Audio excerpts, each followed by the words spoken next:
Vote দিলেন মাদারিহাটের BJP প্রার্থী রাহুল লোহার।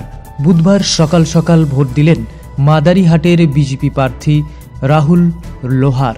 এদিন ভোটদানের পর সাংবাদিকদের মুখোমুখি হয়ে কি জানিয়েছেন বিজেপি প্রার্থী, শুনব।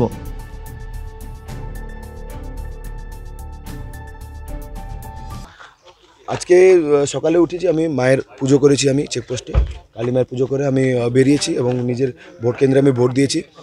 আর আজকে আমি মনে করি এটা সত্য অসত্যের আজকের লড়াই, এটা শুধু ভোট না। কারণ যেভাবে পশ্চিমবঙ্গের মধ্যে মহিলাদের উপর রেপ মার্ডার করে ধর্ষণ করে রেপ মার্ডার করা হয়েছে, তার জবাব দেওয়ার আজকের দিন। কারণ আর এই দিনটাই হচ্ছে তৃণমূলের পতনের দিন। আমি মনে করি এই 24-এর ইলেকশনটা আমরা জিতবো, এটা সেমিফাইনাল, এবং 2026-এ আমরা এই টিএমসি সরকারকে পশ্চিমবঙ্গ থেকে একদম দূরে সরিয়ে দিব। কারণ মহিলারা সুরক্ষিত না, বাগানের অবস্থা খারাপ আছে। তো সার্বিক যদি দেখতে চাই, সব দিকে দুর্নীতি দুর্নীতি দুর্নীতি। এখানে জবের কোনো ভ্যাকেন্সি নেই। এখানে বেশিরভাগ চা বাগান শ্রমিকরা চা বাগানের অবস্থা খারাপ হওয়ার জন্য বাইরে কাজ করতে যাচ্ছে। তো এটার জবাব 100% আমরা 100% বুথে এজেন্ট দিয়েছি, ঠিক আছে।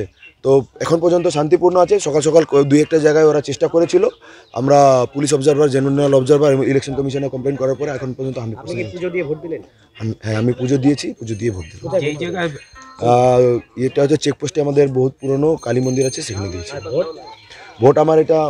আমার নিজের বুথ, এটা হচ্ছে হাওড়াধুরা এসএসকে, সেখানে আমি ভোট করলাম। আপনার বিরুদ্ধে একটা পোস্টার পড়েছিল। দেখুন, তৃণমূলের এই যে খারাপ রাজনীতি, সেটা মানুষ জানে। এর আগেও চেষ্টা করেছিল, কিন্তু মানুষ অস্বীকার করে দিয়েছে।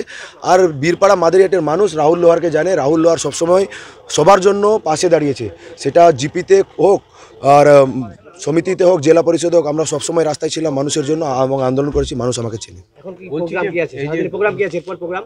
এরপরে আমরা বুথে বুথে ভিজিট করব, দেখি। এখন বিনাগুড়ি যাব, বিনাগুড়ি থেকে গড়কাটা, বাকি জায়গায় ঘুরবো আমরা।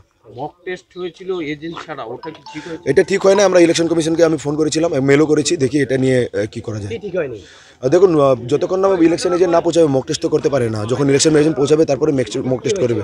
সেটা আমি শুনলাম, খবর পেয়েছি যে ডিমনিমা একটা বুথে নাকি ইলেকশন এজেন্ট আমাদের পৌঁছায়নি, তার আগেই তারা মক টেস্ট করার চেষ্টা করেছিল 158 নম্বর বুথে।